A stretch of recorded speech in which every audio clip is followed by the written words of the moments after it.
Halo Biminor Media, nama gue Adnan, aka Kalisari Boy, bisa dipanggil juga Denan. Pekerjaan gue sebagai musisi, soon to be actor, soon to be artis terkenal as fuck. Pokoknya kalau misalnya lu lihat di pelang-pelang media segala macam, nanti ada Adnan di situ. Nah, gue manifest aja dulu.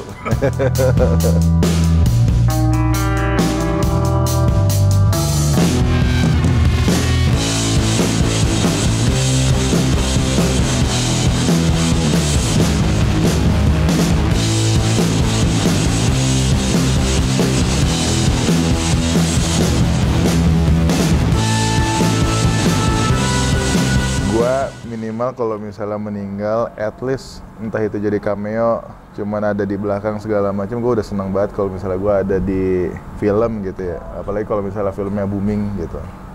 Itu cita-cita gue dari dulu banget sih. Seserius apa? Seserius kayak gue meninggalkan karir lah. Teman-teman gue kalau misalnya update di LinkedIn, gue sempet FOMO juga gitu, kayak seumuran gue sekarang tahun ini gue masuk 30 tahun gitu ya, udah jadi senior ini, udah jadi head ini, udah jadi manajer ini segala macam kayak gitu. Sementara gue masih bermusik, gue masih berkonten ria aja gitu, gue masih kayak begini aja gitu. Cuman kayak ternyata make it aja. Eskalasinya adalah ketika dulu tuh pas kuliah gue pengen banget manifest ada strangers foto bareng sama gue. Terus ya gak berapa lama dari situ Fizz ngeboom, jebret. Ada ternyata yang kayak begitu gitu. Ternyata yang kayak begitu gitu. Ternyata yang kayak begitu gitu.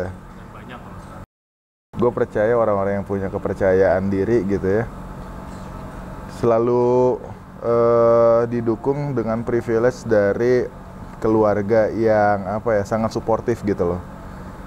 Kebetulan keluarga gue juga nggak pernah ngelarang gue mau ngeband, gue mau ngapain segala macem, asal lu tanggung jawab. Dan gue ngelihat, gue seneng aja sih di depan kamera ngomong, terusnya kayak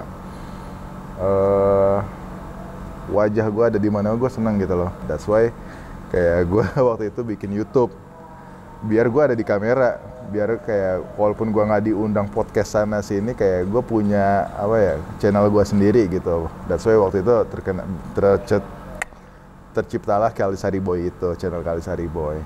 Sampurasun semuanya para penonton Kalisari Boy, what's good bro? Nah, gue udah sama Awan.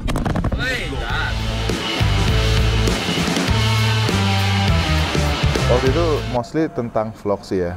Jadi kayak kehidupan di backstage, terus ya kayak kehidupan personal gua, kehidupan gua nikah, tentang kehidupan gua sih sebenarnya. Jadi kayak gue berkawan juga sama Days After 24, namanya Echa, Arin Kunto, ya vlogger-vlogger itulah.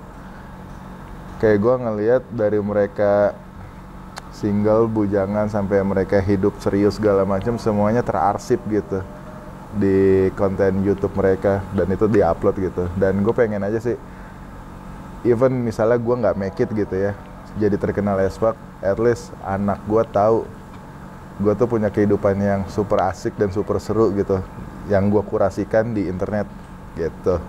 Jadi apakah itu juga yang jadi trigger lo untuk berubah? Iya, banget. Gue tuh pas 2019 gue Fizz lagi manggung banget di mana-mana gitu loh. Sebulan bisa berapa kali manggung, banyak banget gitu. Gue terlena.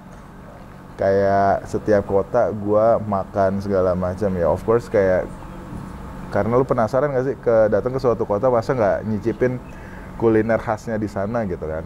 Nah, gue makan sampai nggak terkontrol, dan gue tuh orangnya tuh gemesan gitu. Kalau misalnya temen-temen gue nggak habis, gue pasti yang habisin kayak gitu. Nah, habit itu keterusan sampai akhirnya pandemi.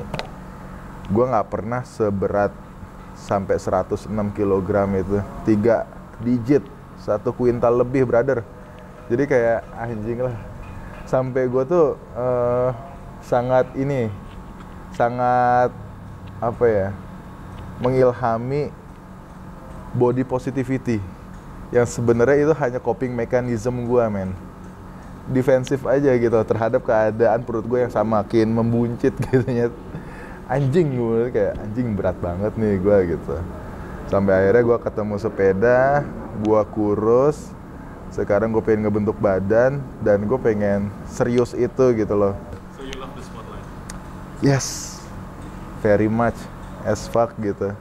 I don't know, kayak mungkin gue nggak pernah ada head yang ke gue tuh sebegitunya. Cuman kalau misalnya ada, insya Allah gue siap untuk hal itu kayaknya. I don't know. As a band sih nyantai kita, cuman kayak itu yang dibutuhkan tuh adalah koordinasi ini aja sih. Manajer yang harus bisa komunikasi yang baik satu sama lain sih.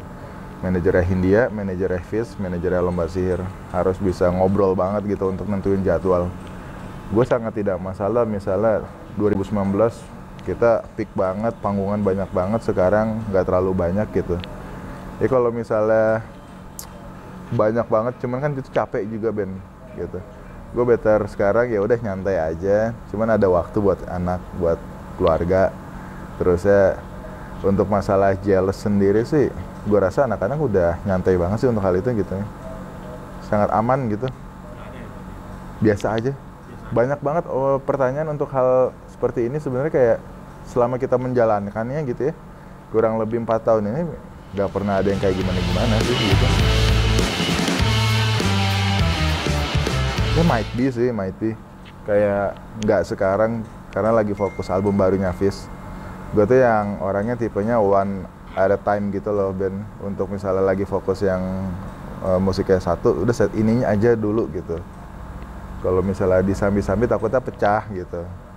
Nah itu juga kayak yang kejadian so far sama vokalis gue gitu kan. Lagi nge-hustle ininya jadwalnya.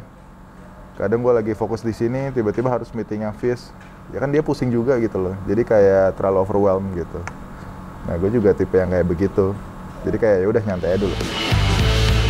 An album about Fizz. Jadi selama 11 tahun sekarang kita berjalan gitu ya. Cukuplah kita ngomongin tentang yang begitu-begitu yang kita udah omongin sebelum-sebelumnya gitu. Kita juga ada sisi personalnya kok gitu. Awan punya ceritanya, Diki punya ceritanya, gue punya cerita gue, Baskara punya ceritanya gitu. Ya, akhirnya kita tuangkan di Fizz. Dan Fizz punya ceritanya sendiri sebagai band gitu, sebagai entity gitu ya. Jadi kayak kita pengen ngebicarain tentang kita dan lingkungan yang di sekitar kita. Gue pengen tanya nih, Kelelawar melihat lo sebagai apa sih? Selain gitaris di Fizz? Kelelawar melihat gue sebagai apa ya? Sekarang tuh sebagai bapak sih. Sebagai bapak, mereka ngikutin perjalanan gue gitu loh, dari zaman gue begajulan, ngasal banget di panggung gitu ya, pakaiannya juga ngasal segala macem. Akhirnya gue dari gendut juga, sekarang kurus, rambut gue dimacem-macemin gitu ya. Sekarang jadi bapak gitu, mereka ngikutin hal itu gitu Ben. Kayak bahkan kayak ada kelelawar yang sampai ngelamar juga gitu ya, dari dia single punya pasangan karena bertemunya di kelelawar gitu, and then mereka ngelamar pas di panggungnya Fizz gitu.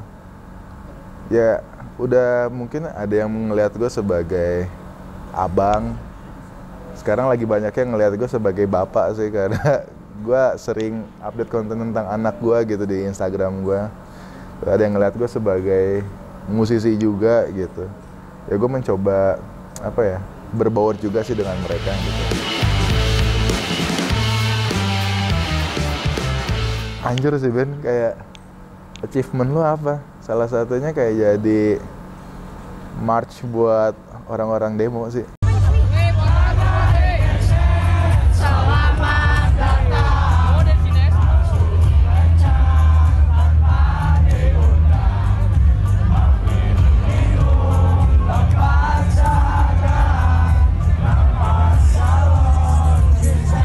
Itu kayak anjing, kita nggak pernah nyangka aja sih dulu anak-anak kampus ini tiba-tiba make it gitu loh, dan dijadikan march nasional, dijadikan soundtrack demo. Kemarin pas kampanye juga rame banget yang pakai lagu kita gitu, kayak nggak pernah expect banget sampai hal kayak beginian gitu loh. Apa ya, thankful aja sih untuk hal itu, dan kita grateful juga untuk hal itu, mensyukuri aja kayak, wih ini pernah terjadi di kehidupan kita gitu. Banyak banget sih, secara mental, karena gini Ben, banyak yang band yang udah bertahan lama banget juga kayak gitu, yang pengen bubar juga banyak, tapi yang akhirnya overcome dengan masalah internalnya juga nggak banyak ya kayaknya. Ada yang tiba-tiba akhirnya bubar segala macam. Kita bertahan dengan 11 tahun jalannya sekarang tuh oke banget sih menurut gue gitu ya. Dari kita nggak tahu apa-apa sampai kita pelajarin bisnis di musiknya tuh seperti apa gitu. Seberapa susah, drummer gue cabut. Nah, itu ternyata nggak bertahan gitu. Karena satu dan lain hal, mungkin kalian juga udah tahu. Seberapa susah, kita hampir bubar juga. Seberapa susah, kita berantem juga. Seberapa susah, kita ternyata di banyak hatersnya juga.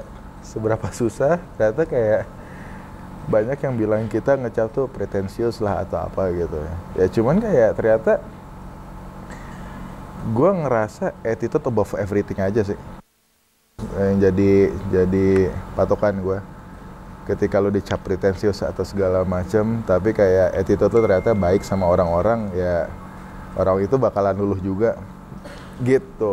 Banyak yang tadinya ngekritik kita, tiba-tiba kita berkawan, malah jadi kawan, berteman gitu sama jurnalis-jurnalis yang tadi kita dikritik gitu. Pernah berantem gede banget? Oh pernah. Nah, beefnya banget sih gue pernah gitu. Cuman kayak karena penuh dengan emosi. Kemarin dengan prosesnya keluar Bodat itu kan di internal pasti kayak anjing, kita jalan udah bareng 10 tahun gitu. Tapi kayak itu yang bikin internal kita juga anjing, gimana nih gitu. Panas ada lah pasti.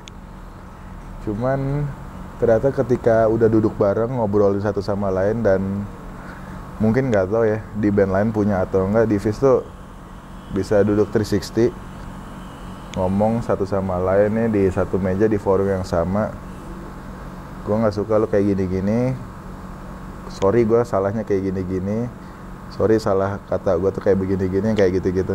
Kita bisa 360 gitu, evaluasi satu sama lain. Kayak ya udah dari situ mungkin nggak perlu ada solusi di malam itu, kita bawa tidur dulu nyampe berlarut-larut sampai kayak oke, kepala dingin, kita harus ada solusi nih. Kayak gitu sih. Keluarga, iya lagi, salah satunya, iya lagi. Jadi kayak apa ya? Ketika punya anak, gue lebih zen aja gitu. Apalagi anak gue cewek, dan gue pengen mendekatkan diri banget aja gitu. Hadir di kehidupan 0 sampai 5 tahun golden age-nya anak gue lah. Anak gue tumbuh kembang gitu. Karena kan perlu banget kehadiran sosok orang tua, nggak hanya ibu, bapak juga gitu loh. Jadi kayak, ya itu, Adnan lebih dewasa loh sekarang.